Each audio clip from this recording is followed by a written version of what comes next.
Shalom jemaat Tuhan, apa kabarmu hari ini? Saya percaya kabar kita dahsyat, luar biasa. Yes, yes, yes. Karena di dalam Tuhan selalu ada pengharapan. Di dalam Tuhan selalu ada kabar yang luar biasa. Karena Tuhan yang kita sembah, Dia Tuhan yang hidup, Dia Tuhan yang luar biasa. Mari sama-sama kita siapkan hati kita. Kita datang bersama kepada Tuhan Yesus Kristus, kita menyembah Tuhan. Sebelum kita menerima pengajaran di MBS hari ini. Mari sama-sama angkat hatimu, angkat suaramu, sembah Dia. Dia Tuhan yang baik, Dia Tuhan yang luar biasa. Amin, amin, amin, amin, amin, amin. Sembah dan puji Dia, sembah dan puji Dia, sembah dan puji Dia Sang Raja. Sembah dan puji Dia. Mari sembah Dia. Sembah dan puji Dia. Sembah dan puji Dia Sang Raja. Lagi sama-sama katakan sembah. Sembah dan puji Dia, sembah dan puji Dia, sembah dan puji Dia Sang Raja.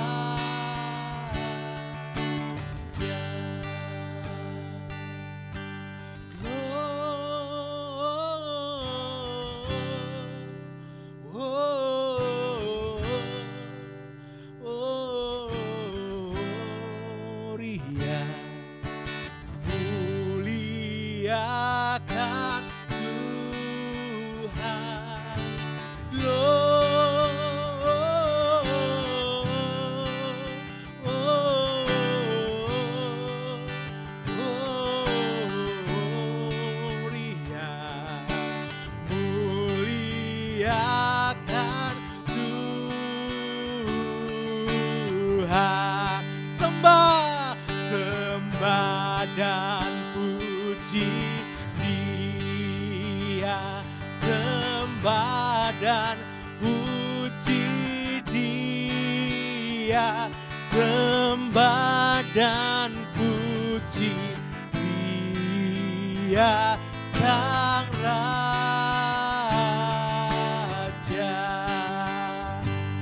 Sembah dan puji Dia Sang Raja.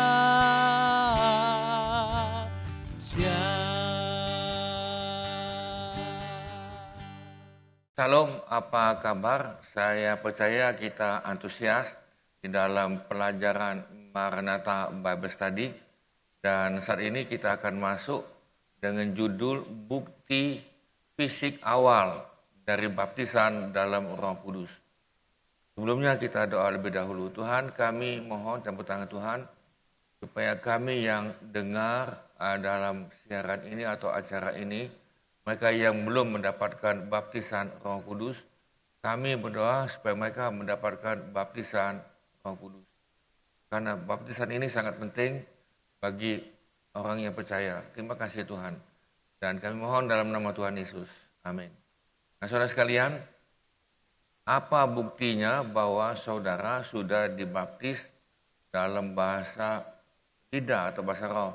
Nah, saudara, kita ngambil dalam pelajaran Doktrin Alkitab GSA, yaitu dengan judul Bukti Fisik Awal Baptisan dalam Roh Kudus. Dan ini adalah pelajaran yang ke-8. Memang kita tidak urutan dalam pelajaran, tetapi kita lihat sesuai dengan kebutuhan. Saudara sekalian, bukti bila seorang sudah dibaptis dalam Roh Kudus. Jadi apa buktinya? Nah, buktinya itu biasanya adalah mereka mendapatkan hanya setengah suku kata. Andai kata begini, dia hanya bisa ngomong bab. Nah, nanti pelan-pelan dengan pelan-pelan, lalu dia akan ngomong mungkin itu papa, mungkin yang lain. Nah saudara, sebetulnya baptisan ini seperti anak-anak bayi. Ketika anak bayi dan dia sudah mulai besar, dan dia pelan-pelan mulai ngomong dengan, pertama dia akan ngomong mam, mam, mam, mam. Nah kan dia ngomong mam, mam, mam, besok lusa nanti atau seminggu atau 1 bulan, dia akan ngomong lagi mama, mama, mama, mama. Lalu dia ngomong lagi mama, mama, mama, makan itu kan. Jadi dia katakan mama makan, ya kan pelan-pelan. Nah saudara, kata disambung dengan kata lagi, kata dengan kata, itu menjadi satu kalimat. Beberapa kalimat menjadi satu bahasa. Nah yang dikatakan bahasa Roh Kudus, bahasa lidah, adalah saudara bisa mengucapkan itu dengan beberapa kalimat. Bukan hanya bab, bab, bab, bab, bab, bab. Sudah berapa lama kamu bab, bab, bab, bab? Ternyata sudah 30 tahun. Nah kalau bayi, dia masih ngomong bab, bab, bab, bab atau mam, mam, mam, mam selama 30 tahun, saudara, bayi ini tentunya kita khawatir ini bayi ini tumbuh apa enggak ini. Nah kita masuk lagi di sini, jadi saudara, engkau akan dibaptis dengan setengah kata dulu, dan pelan-pelan, dan engkau teruskan dalam bahasa lidahmu, baik itu secara doa pribadi maupun doa secara korporat. Sangat penting engkau mempraktekkan bahasa lidahmu di tempat secara korporat maupun secara pribadi. Nah, saudara sekalian, tanda-tanda pencurahan. Nah, ini kita lihat di dalam Kisah Rasul, dan ini sudah terjadi 2000 tahun yang lalu. Saya ulang lagi, ini pencurahan Roh Kudus terjadi pada zaman Kisah Rasul 2000 tahun yang lalu. Saya akan bacakan. Tiba-tiba turunlah dari langit suatu bunyi seperti tiupan angin keras yang memenuhi seluruh rumah di mana mereka duduk. Di sini adalah sebanyak 120 murid sebelum Yesus terangkat kembali ke surga. Dia katakan, kamu kumpullah di Yerusalem. Kamu yang ini semua, dan ternyata yang kumpul hanya 120 murid yang kumpul. Jadi saudara, waktu itu mereka kumpul, nah lalu mereka menyembah Tuhan, mereka berdoa, dan lalu saudara ketika mereka berdoa, maka itu sepertinya ada angin keras. Kita lihat yang ketiga, nampaklah kepada mereka lidah-lidah seperti nyala api yang bertebaran dan hinggap pada mereka masing-masing. Jadi saudara, pada waktu itu ada seperti api yang hinggap di kepala mereka masing-masing. Nah, kita lanjut. Lalu ayat keempat, maka penuhlah mereka dengan Roh Kudus. Saudara perhatikan di sini. Maka ketika mereka berdoa, mereka sehati dan mereka minta, saya ulang lagi, mereka kumpul sehati untuk meminta baptisan Roh Kudus. Jadi mereka itu nyanyi, bukan nyanyi pikirannya melayang-layang, tidak. Pikiran mereka itu konsentrasi nyanyi. Mereka doa konsentrasi, bukan doa lalu tidur dalam menyembah Tuhan, tidur yang tadi kan, bukan. Maka saudara, mereka antusias, pengen mendapatkan, ingin sekali dipenuhi dengan Roh Kudus. Karena dalam perjanjian lama, tidak ada manusia siapapun yang dibaptis dengan Roh Kudus. Roh Kudus hanya hinggap sekali-kali kepada manusia. Tetapi dalam perjanjian baru, Tuhan Yesus mengatakan, aku akan baptiskan kamu dengan Roh Kudus, dan Roh Kudus akan tinggal pada kamu selama-lamanya. Ya kan, kecuali kita buat mendukakan Roh Kudus, akhirnya kita mengusir dan menghujat Roh Kudus, itu kecuali. Tetapi selama saudara tidak mengusir Roh Kudus dan tidak menghujat, Roh Kudus tetap ada pada saudara. Maka penuhlah mereka, dipenuhi. Ya kan, dipenuhi mereka dengan apa? Dengan Roh Kudus. Lalu mereka mulai berkata-kata dalam bahasa-bahasa lain. Seperti yang diberikan oleh Roh itu kepada mereka untuk mengatakannya. Jadi saudara, ketika saudara dibaptis dengan Roh Kudus, di dalam perutmu seperti ada yang bergerak. Lalu yang menggerakkan itu kepada lidahmu. Saudara perhatikan di sini. Ini kan namanya bahasa. Bahasa Tuhan memakai lidah. Tuhan tidak memakai tangan tetapi lidah. Jadi saudara, lidahmu digerakkan gemetar. Saudara, mungkin engkau berkata, apakah ini sama dengan kesurupan? Oh tidak. Kesurupan, engkau tidak sadar. Engkau ngomong apa, tidak sadar. Dan engkau buat apa itu tidak sadar, itu kesurupan. Tetapi yang dipenuhi oleh Roh Kudus, engkau sadar. Engkau tahu apa yang engkau katakan. Tetapi dari dalam Alkitab mengatakan, Yesus mengatakan bahwa dari dalam perutmu akan mengalir aliran-aliran. Nah saudara, inilah yang dikatakan oleh Yesus. Jadi seperti yang diberikan oleh Roh itu, Roh Kudus kepada mereka untuk mengatakannya. Jadi mereka bukan mengatakan itu menurut pikiran, bukan, ya kan, tetapi dari dalam perut mereka masing-masing, lalu lidah mereka bergetar. Nah, waktu itu di Yerusalem, diam orang-orang Yahudi yang saleh dari segala bangsa di bawah kolong langit. Jadi saudara, pada waktu itu adalah Paskah, jadi bangsa orang Israel dari mana-mana, dari Mesir, dari Pontus, dari mana-mana, dari Libya, dari Afrika dan lain, mereka datang. Mereka datang kumpul di dalam perayaan Paskah. Nah, jadi mereka ini bisa mendengar bahasanya, mereka tinggal di situ. Nah, lalu saudara, kita lihat, ketika turun bunyi itu, maka berkerumunanlah orang banyak. Jadi saudara, 120 murid itu saudara semuanya bergetar. Masing-masing mengucapkan dengan bahasa yang beda-beda. Lalu saudara, ini menjadi heboh karena ini masih pagi. Ya kan, bukannya malam, heboh, mereka doa lagi pagi. Saudara, berkumpullah orang banyak. Mereka bingung ini yang kerumunan orang banyak itu bingung karena mereka masing-masing mendengar rasul-rasul itu berkata-kata dalam bahasa mereka sendiri. Nah, mereka semua tercengang-cengang dan heran. Lalu berkata, bukankah mereka semua yang berkata-kata itu orang Galilea? Jadi mereka tadi itu yang bangsa Israel tadi yang kumpul ke Yerusalem, yang ngomong itu semua adalah orang Galilea, tentunya dengan logat Galilea. Tetapi kenapa mereka ngomong yang bahasa yang asing? Nah, kita lanjut. Bagaimana mungkin kita masing-masing mendengar mereka berkata-kata dalam bahasa kita sendiri, yaitu bahasa yang kita pakai di negeri asal kita. Jadi saudara, bangsa Israel itu mereka ada yang sudah merantau ke tempat-tempat lain dan mereka bisa bahasa lokal di sana.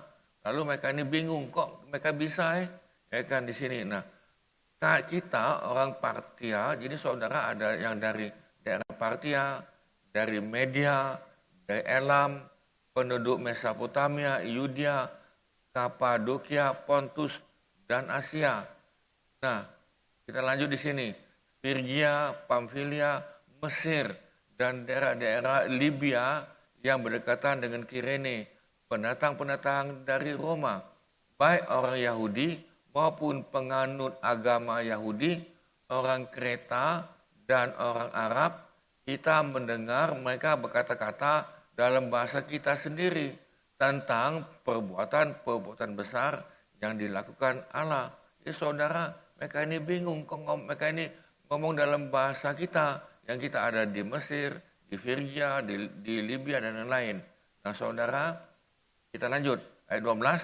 Mereka semuanya tercengang-cengang dan sangat termangu-mangu sambil berkata seorang kepada yang lain, apakah artinya ini? Jadi mereka bangsa Israel itu bingung lihat para murid ngomong di dalam bahasa mereka masing-masing. Nah, saudara, kita lihat 13. Tetapi orang lain menyindir. Ini ngejek, ya kan? Mereka sedang mabuk oleh anggur manis. Jadi ada yang ngejek mereka ini pagi-pagi sudah mabuk. Ini kan murid Yesus, ya kan? Anak Tuhan kok pagi-pagi mabuk ini kan tadi. Nah, tapi saudara perhatikan, mereka tidak mabuk, tapi mereka itu mengucapkan apa yang Roh Kudus katakan. Saya tidak bacakan, selanjutnya saudara bisa baca nanti. Nah, saudara, yang saya mau tekankan adalah fungsi, manfaat berkata-kata dalam bahasa roh. Ketika para murid berkata-kata dalam bahasa roh, apa manfaatnya? Ketika saya berkata-kata dalam bahasa roh, apa manfaatnya? Ya kan, apa kegunaan bagi kita pribadi? Nah, saudara, saya ambil dari 1 Korintus 14 ayat 4, siapanya berkata-kata dengan bahasa roh, ia apa? Membangun dirinya sendiri. Jadi saudara, kita tiap hari mempunyai masalah. Tiap hari kita mempunyai, mungkin ada pikiran, tiap hari kita mungkin mempunyai masalah dengan penyakit, masalah dengan hubungan, dan lain-lain. Dan sebagai apalagi zaman ini, zamannya COVID ini, dan kita mendengar banyak berita-berita yang bersifat tidak membangun. Demikian juga dengan keadaan ekonomi secara global, dan ini tidak membangun kita, dan kita dalam keadaan mungkin ada yang ketakutan, mungkin ada yang dalam kekhawatiran. Nah saudara, ini perlunya bahasa rohani ini. Jadi saudara, engkau sendirian di rumah atau di dalam kamar, entah itu malam, entah itu siang atau pagi, saudara pakai bahasa lidahmu. Nah, bahasa lidahmu mungkin hanya 1 kalimat mungkin, tapi kalau engkau terus praktekkan, engkau pelan-pelan akan mendapat 2 kalimat, pelan-pelan engkau dapat 3 kalimat. Dan saudara, tujuan yang pertama adalah kalau engkau berkata-kata dalam bahasa lidah, membangun dirimu sendiri. Saya mencontoh lagi, ketika kita mau tidur malam-malam, saudara, kita sudah tidur mungkin 8 jam, mungkin 10 jam malam itu kita tidur sampai pagi. Lalu ketika saudara bangun, kok capek ya? Ya kan, ketika engkau bangun kok capek? Rasanya seperti engkau tidur baru 2 jam atau 4 jam. Badan masih letih, lesu dan capek. Saya katakan di sini, sebetulnya engkau tidur, tetapi otakmu tidak tidur. Otakmu tetap bekerja. Nah, supaya otak kita ini tidur, saudara, pakai bahasa lidah. Engkau pakai bahasa lidah ini, pakai bahasa lidahmu. Engkau pakai bahasa lidahmu. Hinda lamba yande, hinda lamba kamu lamba. Nah, saudara pakai pelan-pelan. Engkau pelan-pelan, kalau perlu tidak usah diucapkan, engkau ucapkan dalam hatimu. Siapa tahu nanti di sebelah, mungkin istrimu, mungkin suamimu akan terbangun. Atau kalau engkau ada kamar lain, engkau berdoa di tempat lain. Nah saudara, ini pelan-pelan. Lalu saudara, letih lesumu, kecapekanmu akan dibangun. Saudara, dibangun. Dibangun itu artinya di-refresh. Apa tadi? Seperti kita mempunyai HP atau laptop, ya kan mungkin agak kurang bagus, engkau refresh. Nah, tetapi siapa yang bernubuat, ia membangun jemaat. Jadi saudara, ketika engkau bahasa lidah pribadi, engkau tidak mengerti bahasa apa artinya, engkau tidak mengerti. Karena itu bahasa lidah untuk dirimu sendiri. Tetapi kalau engkau bahasa lidah, lalu ada yang menerjemahkan. Nah, itu namanya nubuat. Jadi ada si A pakai bahasa lidah, lalu ada si B menerjemahkannya. Nah, saudara, itu namanya nubuat. Nubuat adalah membangun jemaat. Jadi saudara sekalian di sini, engkau mesti bisa membedakan ada 2 jenis. Satu, membangun dirimu sendiri, engkau bahasa lidah dan engkau tidak mengerti, tetapi itu engkau membangun. Ya akan membangun tubuhmu, di dalam organ-organ tubuhmu, sel-selmu. Tetapi kalau ada yang menerjemahkan, maka saudara, itu adalah membangun. Saudara, saya mencontoh, itu pernah dosen kami, ya kan, dia kebetulan ke Itali, dan dia khotbah di situ dalam bahasa Inggris, dan ada yang menerjemahkan dalam bahasa Itali. Ini dia khotbah ini. Sudah dia mau habis, saudara, ya kan, dia mau tutup. Nah, tiba-tiba di depan pendeta ini, depan guru kami, ada seorang pemuda, dia berdiri dan dia ngomong di dalam bahasa Inggris yang sangat bagus sekali. Dia ngomong tadi itu. Nah, sudah selesai ibadah itu. Jadi dosen kami nyalami pemuda itu, ya kan, dia katakan, kamu bahasa Inggris kok bagus sekali ya kan, kamu bagus sekali di sini, dan dia ngomong yang lain. Tetapi pemuda itu sudah terbingung-bingung dan dia minta kawannya menerjemahkan, ternyata dia tidak bisa bahasa Inggris dan dia tidak tahu bahasa Inggris. Nah, saudara, itu adalah dari Roh Kudus untuk bernubuat. Ada lagi ini nih, ada lagi di sini, ya kan? Yaitu dosen kami juga, waktu dia ke Hong Kong dengan istrinya, dia lihat di etalase, kan dalam etalase itu kan pintu tertutup, memang karena dingin, jadi dia lihat di etalase. Nah, saudara, ketika Bapak Pendeta itu melihat di etalase, di kaca, kan ada kaca gitu, dia lihat gitu, lalu ada roh yang bicara pada dia, Roh Kudus. Lalu Bapak ini dia ngomong dengan kuat. Yang dia ngomong tadi dia tidak tahu bahasa apa, dia tidak tahu itu. Dia kan tidak tahu bahasa apa, pokoknya dia ngomong. Nah, setelah dia selesai, tiba-tiba pintu terbuka, saudara. Tidak tahunya di situ ada seorang ibu-ibu agak tua. Ibu itu nangis, ya kan. Ibu itu ngomong kepada Bapak tadi itu, ternyata dia ngomong di dalam bahasa Konghu. Ya kan, ternyata gini, Bapak Pendeta tadi, waktu dia ngomong tadi itu, dia ngomong dalam bahasa Konghu. Yaitu tentang supaya ibu ini bertobat, saudara. Nah, akhirnya ibu tua ini nih, ya kan, pokoknya dengan singkat, dia terima Tuhan dan dia mengerti. Nah, saudara, itu adalah nubuat membangun orang lain. Nah, kita lanjutkan lagi di sini. Berdoa dalam bahasa roh merupakan perbuatan yang berguna atau manfaat. Hal ini hendaknya digalang dalam kehidupan sehari-hari orang percaya, karena dengan demikian seorang akan diteguhkan dalam iman dan kehidupan rohani. Ini saudara, bahasa roh itu adalah sangat penting, terutama untuk kehidupan saudara sehari-hari, apalagi pada zaman yang COVID ini, di mana kita mendapatkan tekanan, engkau tidak sadar, kita dapat stres dan lain-lain. Dan ini sudah menjadi fakta, tetapi saudara, coba belajar hari ini. Engkau belajar, engkau pergunakan bahasa rohmu. Nah, yang belum dapat, saudara, coba minta sama Tuhan supaya engkau dapat. Nah, Paulus mengatakan, sebetulnya dia berkata-kata dalam bahasa roh lebih daripada orang yang ada di Korintus. Saudara, Paulus mendapatkan bahasa lidah lebih banyak daripada orang yang ada di Korintus. Maksudnya orang percaya. Tetapi dia gunakan itu biasanya di dalam ibadah pribadi. Bukan tidak boleh secara umum. Secara umum boleh, nanti itu adalah untuk secara global, secara korporat. Aku mengucap syukur pada Allah bahwa aku berkata-kata dengan bahasa roh lebih daripada kamu semua. Ini kata Paulus.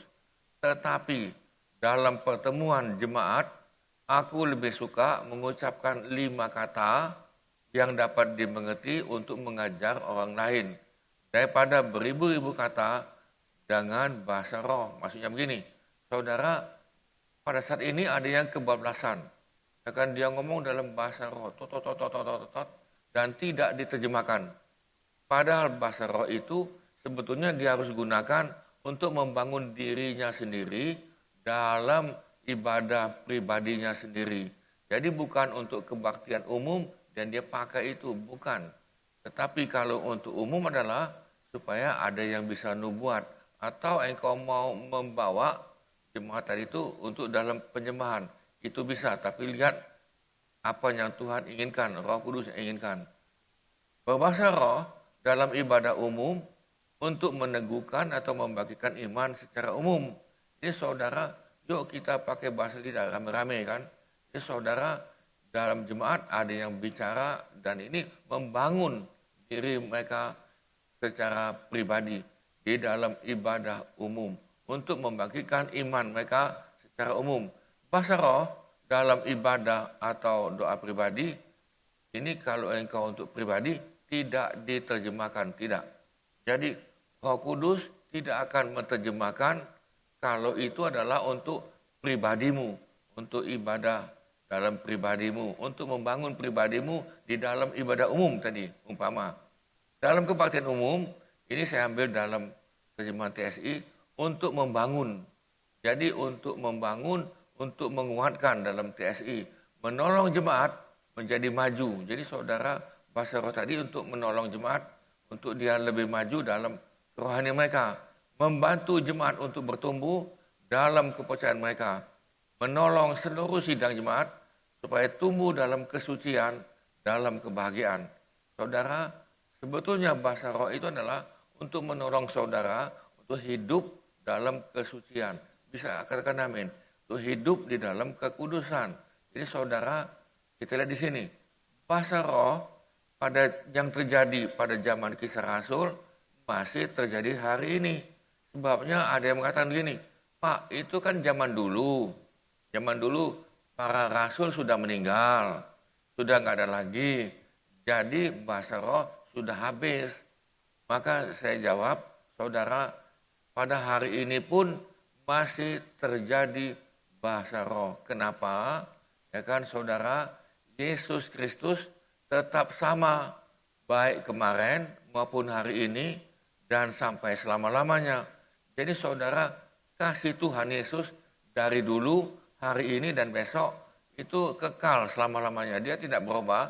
Lalu kuasa Tuhan katakan, Yesus mengatakan gini, ketika aku kembali, aku akan mengirimkan kepada kamu seorang penolong. Seorang penolong. S-nya besar, P-nya besar. Jadi saudara, kalau dikatakan seorang penolong, itu adalah seorang pribadi. Jadi Roh Kudus adalah pribadi. Rohnya Tuhan yang ada pada saudara. Bisa katakan amin. Karena kenapa Roh Tuhan perlu di dalam hidup kita? Karena selama ini kita hidup bergaul dengan rohnya si iblis. Kita sudah dikuasai oleh roh setan sejak Adam dan Hawa. Jadi saudara, sebelum engkau lahir dan saya lahir, kita sudah dikuasai oleh roh iblis. Demikian juga dengan DNA kita. Sudah ada yang rusak. Jadi ada yang baik, ada yang rusak. Tapi puji Tuhan, Yesus mengatakan 2000 tahun yang lalu, aku kembali ke Bapa supaya seorang penolong akan diam pada engkau. Roh Kudus itu akan diam pada engkau selama-lamanya. Artinya begini, siapa yang percaya pada Tuhan Yesus, dia mendapatkan Roh Kudus. Saya ulang lagi, siapa yang percaya pada Yesus dan dia anak Tuhan, lalu saudara, engkau akan mendapatkan Roh Kudus. Kalau Roh Kudus sudah menggerakkan hatimu, Roh Kudus yang menginsafkan engkau. Jadi Roh Kuduslah yang menggerakkan engkau untuk engkau percaya pada Tuhan.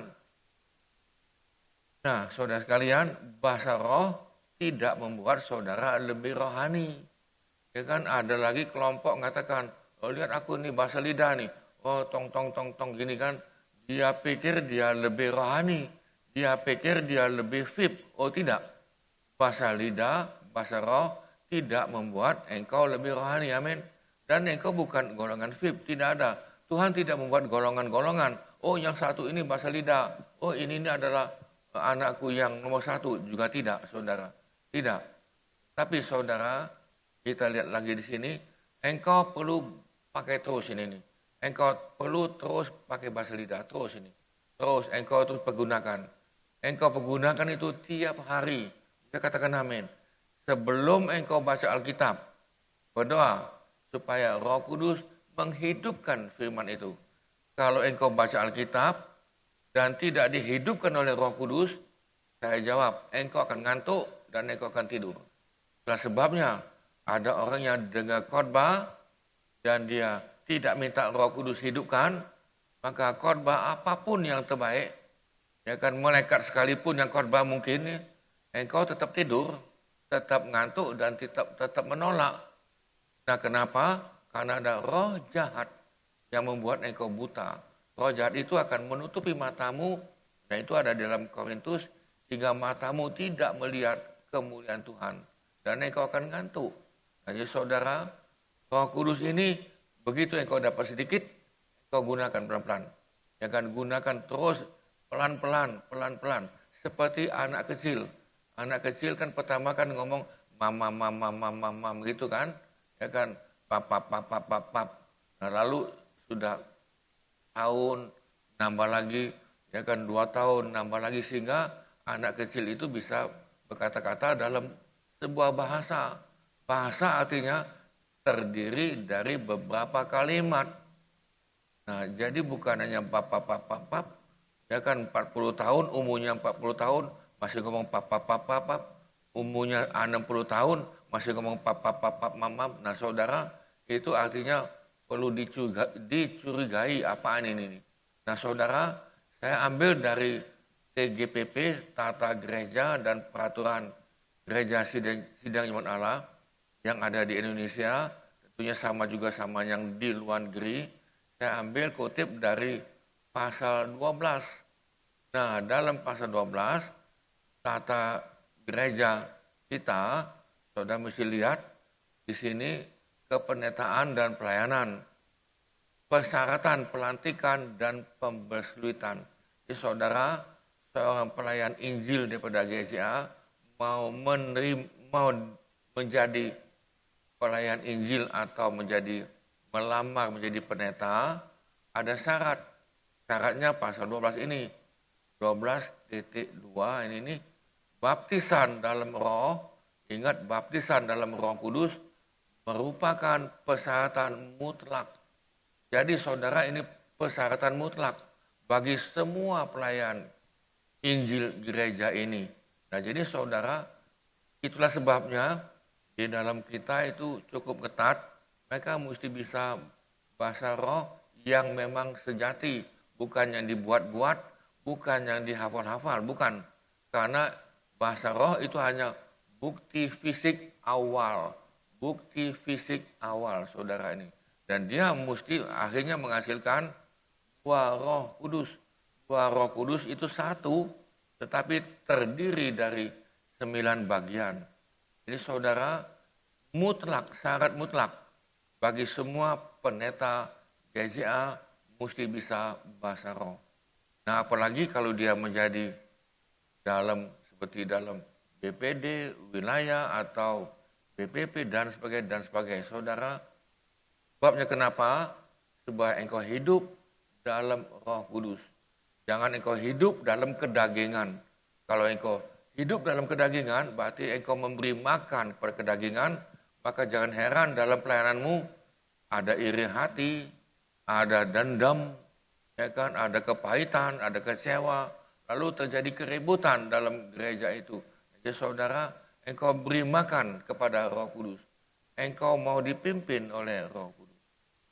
Nah, saudara sekalian, ini sebagai langkah penutup, pertanyaan saya adalah, saudara yang belum dibaptis Roh Kudus, pertanyaan saya, apakah engkau mau dibaptis sekarang?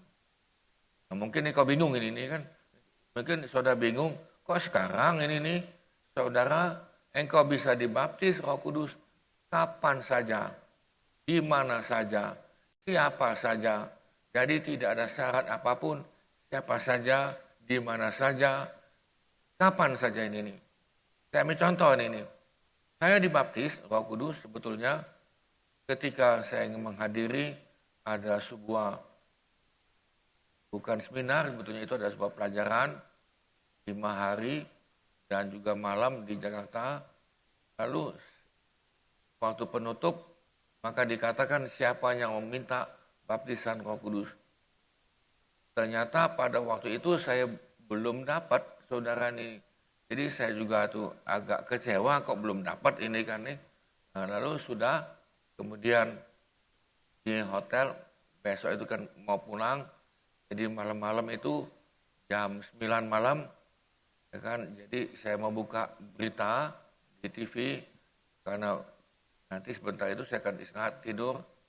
Saudara, sebelum saya buka berita di TV, berita nasional, lalu saya dengar Tuhan bicara, doa. Lalu saya matikan TV, tadi saya pegang koran Kompas, saya baca, lalu saya letakkan semuanya, lalu saya berdoa. Ketika saya berdoa, ternyata saya, saudara, bukan kata-katanya bergetar di lidah saya, tetapi saya mendapatkan lagu. Kan lagu tadi, lagunya sangat merdu dan saya ikuti lagu itu saudara. Jadi saya pikir, kok saya belum dapat ya? Nah ternyata saudara, saya mendapatkan baptisan Roh Kudus dalam bentuk pujian. Nah saudara, langkah pertama adalah, saudara kalau engkau mau dapat baptisan Roh Kudus, engkau mesti mengerti benar Roh Kudus itu apa. Nah jadi saudara kalau engkau mau lihat Roh Kudus itu apa, saudara bisa lihat di dalam Maranatha Bible Study yang sudah engkau buka dalam YouTube, engkau lihat ada judulnya itu Roh Kudus, engkau lihat itu. Sehingga saudara engkau mendapatkan pengertian yang benar. Apa itu Roh Kudus tadi itu? Ya kan, apakah ini hanya sementara, apakah itu hanya untuk orang yang sudah kudus ini kan? Saya jawab, ini semua untuk mereka yang kotor, hati mereka yang tidak baik. Roh Kudus mau tinggal pada saudara. Nah, saya tidak ngomong agak panjang di sini. Pengertian yang benar kedua, engkau rindu tak dibaptis Roh Kudus? Rindu tak ini? Saya terus terang, saudara, setelah saya ikut Tuhan, sudah sekian lama, bahkan bukan lama lagi, sekian puluh tahun, ini kan puluhan tahun, saya sangat rindu untuk baptisan Roh Kudus. Kebetulan pada waktu itu, ya kan gereja kami tidak menunjang tentang baptisan Roh Kudus, kebetulan. Jadi saudara saya mendapatkan pengertian yang salah tentang Roh Kudus, saya salah. Nah, saudara sekalian, memang saya rindu akhirnya, saya pengen, ya, ada kerinduan, entah itu sepertinya apa tuh.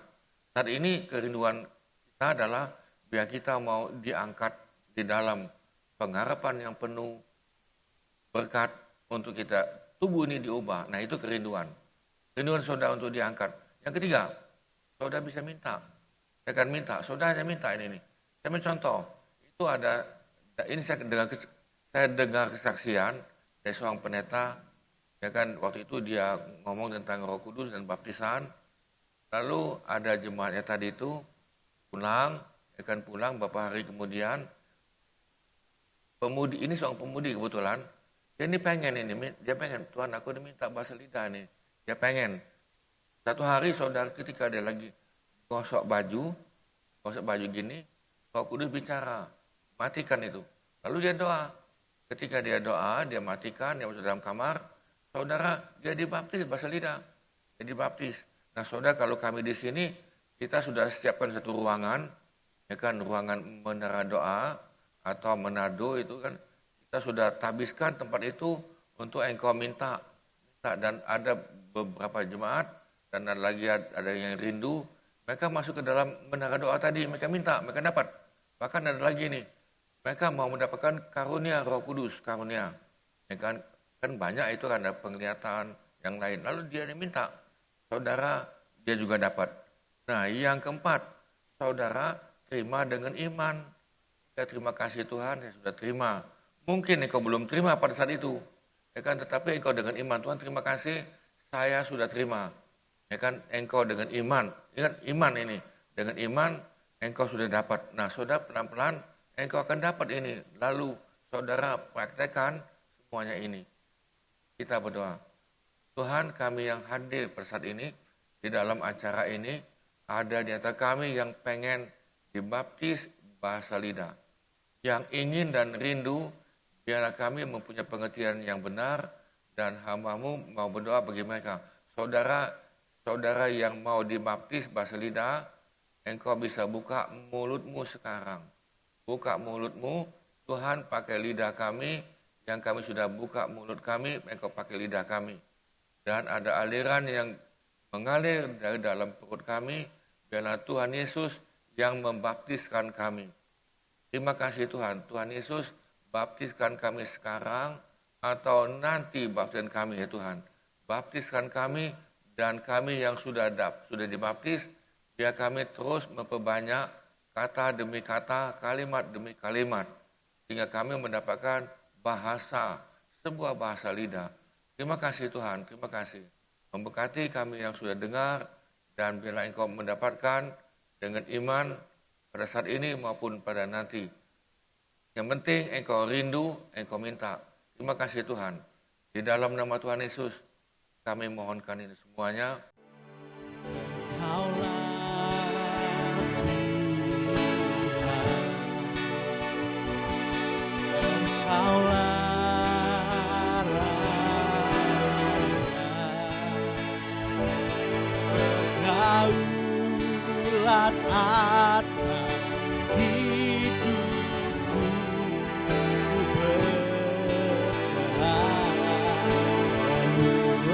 Engkaulah Tuhan, Engkaulah